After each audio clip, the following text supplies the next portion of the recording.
Hello, my friend. Today we are going to talk about synonyms and antonyms. And by the way, those are really tough words for me to pronounce, and English is my first language, so don't feel bad if you are not able to pronounce those words. They're a little bit tough. So let's go ahead and get started. So we're going to start off with synonyms. And this is something that you take a word and you replace it with another word that has either the same meaning or something similar. So let's take a look at the word fantastic. Well, what could we replace it with? Well, we could replace it with amazing or fabulous. For example, instead of saying you did a fantastic job, I could replace that word with you did an incredible job. You did an amazing job. Same meaning, but a different way to say it. We're just replacing the word with something that has the same meaning. All right, so let's go and talk about just a little bit of the rules. So, first of all, before we get into the rules, it's important to know that synonyms can actually make your writing more precise and a little bit more interesting because you're choosing a different word. It can also help with reading. So, for example, if you're reading something and something says, he was delighted to meet the lady next door. You know, delighted is another word for happy. So you're actually improving your vocabulary when you read, when you're involved in a conversation, or when you're writing a paper. It's important to know that the rule of a synonym, there goes that tricky pronunciation. The rule for this is synonyms, they have to have the same meaning or something very, very similar to it. And as soon as we get to the antonyms, I'll explain why. But let's take a look at some of these example sentences. So we want to decide which one fits best in the sentence, but keep in mind that synonyms, while they may have the same meaning, the words, it could also be slightly different. Let's look at number 2. Dennis was blank that his team had made it to the final. Well, pleased and overjoyed, similar meaning, both happy. But when you think of the word overjoyed, there comes a level of more excitement. So we really wouldn't want to say Dennis was pleased that his team had made it to the final. No, heck no. We want to say Dennis was overjoyed that his team had made it to the final. Woohoo! We want to, elevate that excitement there. But, for example, number 1, Zoe was pleased that she got full marks in her test. So she's happy, she's pleased. She could also be overjoyed.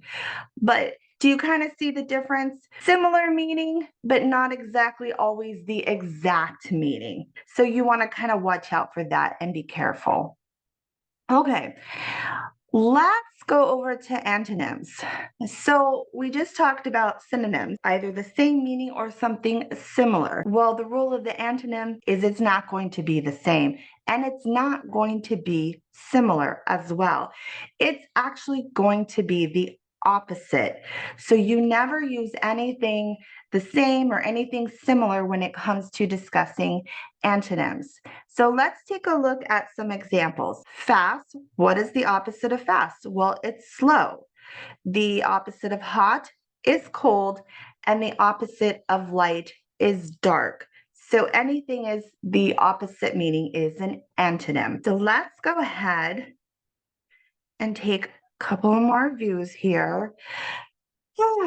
Sometimes the trickiest part, my friends, is probably trying to remember which is which. So here's a couple of rhymes to kind of help you remember.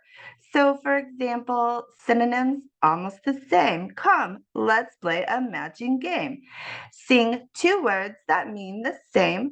When I'm happy, I am glad. So we have some synonyms right there, happy and glad. When I'm naughty, I'm bad. Oop, couple more synonyms. If it's large, it's also big. A hog is also called a pig. See me hurry, see me rush. To be quiet means to hush. If I want, I also wish a plastic bowl is still a dish. So again, there's some examples in there. And remember, antonyms are opposites. Left, right. Left is opposite of right. In, out. Antonyms are opposites. Fast, slow, whisper, shout. Young, old, hot, cold, yes, no, stop, go. So that is a great example of some antonyms.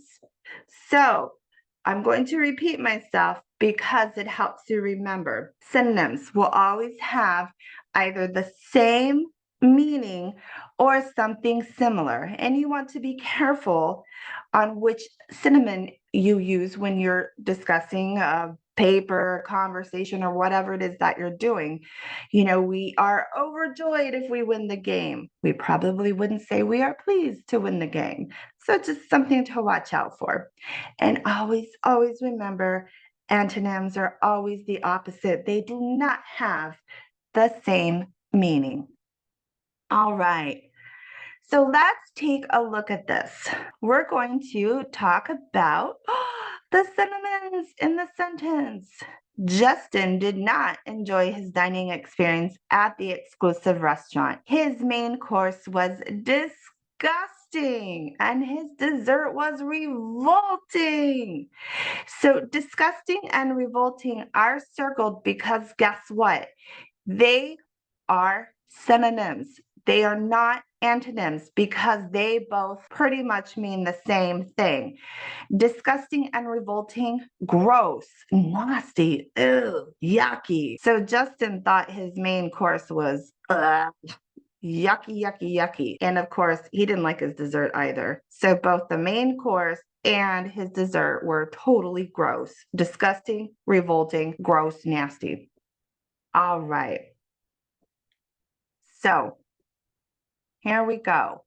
These are examples of sentences that we are going to change the meaning by changing the word to its antonyms. And when you do that, you can actually change the whole meaning of the sentence. For example, the bus went far too fast on the motorway. Well, what is the antonym of fast? It is slow. The bus went far too slow on the motorway.